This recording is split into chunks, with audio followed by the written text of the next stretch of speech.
Jurala project నిండుకుండలా ఉన్న రేవంత్ సర్కార్ రైతులకు నీళ్లివ్వలేకపోతోంది. తాజాగా ప్రాజెక్టు ఆయకట్టు కుదింపు నిర్ణయం వివాదాస్పదమవుతోంది. జలాశయంలో సమృద్ధిగా నీరు ఉన్నప్పటికీ ఎడమ కాలువ కింద క్రాప్ హాలిడే ప్రకటించడంపై విమర్శలు వ్యక్తమవుతున్నాయి. యాసంగి సీజన్ ప్రారంభమైన నీటి విడుదలపై రైతులకు సమాచారం ఇవ్వకుండా అధికారులు తప్పించుకుంటున్నారు.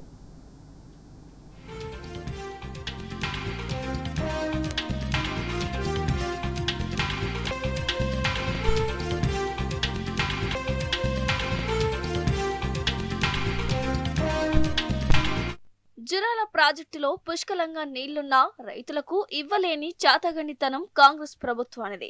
ఉమ్మడి పాలమూరు జిల్లా వరప్రదాయిని జూరాల ప్రాజెక్టు ఆయకట్టు రైతులకు యాసంగిలో నిరాశే మిగిలనుంది. ఈ ఏడాది వర్షాలు బాగా కురిశాయి. ప్రాజెక్టులో సమృద్ధిగా నీరు ఉందని భావించిన రైతులకు అధికారులు మొండి చేయి చూపించారు. జూరాల ప్రాజెక్టు కింద తాజాగా మరోసారి క్రాప్ హాలిడే ప్రకటించారు. జూరాల ప్రాజెక్టు చరిత్రలో అత్యధికంగా నీళ్లు వచ్చిన సీజన్లలో ఈ ఏడాది రెండో స్థానంలో ఉంది.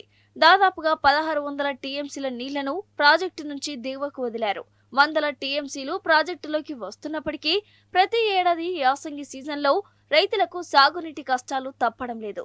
గత ఏడాది కూడా వందల ఎకరాల్లో పంటలు ఎండిపోయి రైతులు తీవ్రంగా నష్టపోయారు.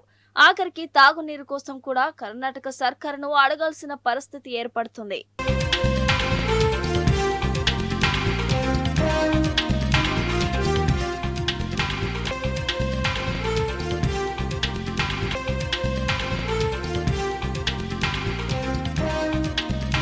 కాంగ్రెస్ ప్రభుత్వం ఏర్పడ్డాక 2024 యాసంగి సీజన్ క్రాప్ హాలిడే ప్రకటించిన అధికారులు తాజాగా మరోసారి క్రాప్ హాలిడే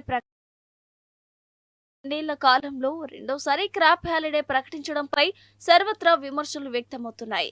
వాటర్ మేనేజ్మెంట్ లో ప్రభుత్వం విఫల కావడం వల్లే ఈ పరిస్థితి వచ్చిందంటున్నారు రైతులు. తాజాగా హైదరాబాద్ లో జరిగిన ఇరిగేషన్ అడ్వైజరీ బోర్డు సమావేశంలో జూరాల ఎడమ కాలువ ఆయకట్టు పరిధిలో 15,000 ఎకరాలకు నీరు ఇవ్వాలని నిర్ణయించారు అధికారులు. ప్రాజెక్టు సమీపంలోని రామన్పాడు రిజర్వాయర్ వరకు అమరచింత, ఆత్మకూరు మండలాల పరిధిలో 15,000 ఎకరాలకు వారాబందీ పద్ధతిలో సాగునీటిని విడుదల చేస్తామని అధికారులు ప్రకటించారు. జూరాల ప్రాజెక్టులో ప్రస్తుతం 4 టీఎంసీలకు పైగా నీటిని వినియోగించుకునే అవకాశం ఉంది. సాగు, తాగునీటి అవసరాలను దృష్టిలో ఉంచుకొని ఈ మేరకు ప్రణాళిక ఖరారు చేస్తామంటున్నారు అధికారులు. ఎడమ కాలువ పరిధిలో మొత్తం 85,000 ఎకరాల ఆయకట్టు ఉండగా 15,000కి అందించడం ఏంటని దానిపై ప్రభుత్వంలో పంటలకు పుష్కలంగా నీళ్లిస్తే రేవంత్ సర్కార్ ప్రాజెక్టులో సమృద్ధిగా నీళ్లు ఉండి కూడా ఇవ్వలేకపోతోందని రైతులు మండిపడుతున్నారు.